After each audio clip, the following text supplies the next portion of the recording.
Mesdames, Messieurs, bonjour. C'est la 54e séance du Salon financier. Emmanuel Derial pour la présentation. Aujourd'hui, nous étudions la volatilité d'un portefeuille composé de deux actions. Lorsqu'un portefeuille est composé de plusieurs titres, une partie des risques est éliminée grâce à la diversification.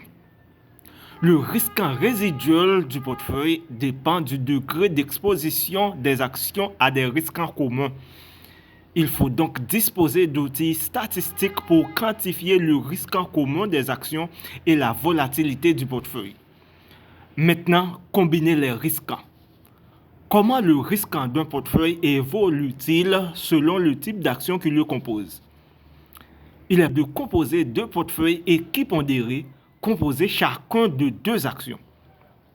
Le portefeuille 1 est composé d'actions de deux compagnies aériennes, Air Med et Europe Air, tandis que le portefeuille 2 est composé d'actions Europe Air et Pétrole Plus. La rentabilité de chaque portefeuille est égale à la rentabilité moyenne des actions qui le composent. Leurs volatilités, elles, sont de 12,1% pour le portefeuille 1 et de 5,1% pour le portefeuille 2. Elles sont différentes à la fois d'un portefeuille à l'autre et celles des actions qui le composent. Deux points importants sont à relever. Premièrement, lorsqu'on combine des actions au sein d'un portefeuille, le risque est réduit grâce à la diversification. Les prix des actions et donc leur rentabilité n'évoluent pas de manière symétrique. La constitution d'un portefeuille permet donc de faire disparaître une partie du risque. La volatilité de chaque portefeuille est plus faible que celle des actions qui le composent. Deuxièmement, la part du risque éliminé d'un portefeuille dépend du degré de risque commun auquel les actions sont exposées et donc de la tendance de leur prix à évoluer de manière conjointe. Les prix des actions des compagnies aériennes ont tendance à augmenter ou baisser en même temps. La volatilité du portefeuille composé de ces actions est un peu plus faible que celle des actions individuelles. En revanche, les actions d'Europe Air et de Pétrole Plus ont connu des évolutions contrastées. Donc, le portefeuille constitué de ces actions est nettement moins risqué que les actions qui le composent. Les mauvaises performances en 2014 et 2015 de Pétrole Plus sont compensées par les bonnes performances d'Europe Air sur la même période et inversement en 2017 et 2018. Le bénéfice de la diversification est obtenu sans coût, autrement dit, sans diminution de la rentabilité moyenne. Maintenant, calcul de la covariance et de la corrélation. Pour mesurer le risque d'un portefeuille, il ne suffit donc pas de connaître les rentabilités et le risque des actions qui le composent, car le risque d'un portefeuille dépend également du degré de risque commun des actions. Il faut par conséquent disposer d'une mesure de l'évolution conjointe des prix ou des rentabilités des actions, ce qui est rendu possible grâce au calcul de la covariance ou de la corrélation. La covariance entre deux rentabilités est l'espérance du produit des écarts à la moyenne de celle-ci.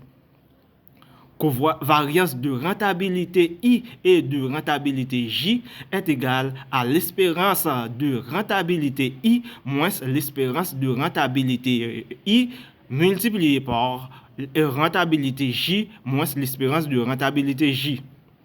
Intuitivement, si les rentabilités de deux actions ont tendance à évoluer ensemble, leurs rentabilités seront au-dessus ou en dessous de leur moyenne au même moment. La covariance sera donc positive. À l'inverse, si les actions évoluent de manière contraire, la rentabilité de l'une sera au-dessus de la moyenne lorsque la rentabilité de l'autre sera en dessous. La covariance sera négative. Le signe d'une covariance est ainsi facile à interpréter. En revanche, sa magnitude n'est pas très informative, car elle mélange deux informations. Elle est d'autant plus importante que les deux actions sont volatiles.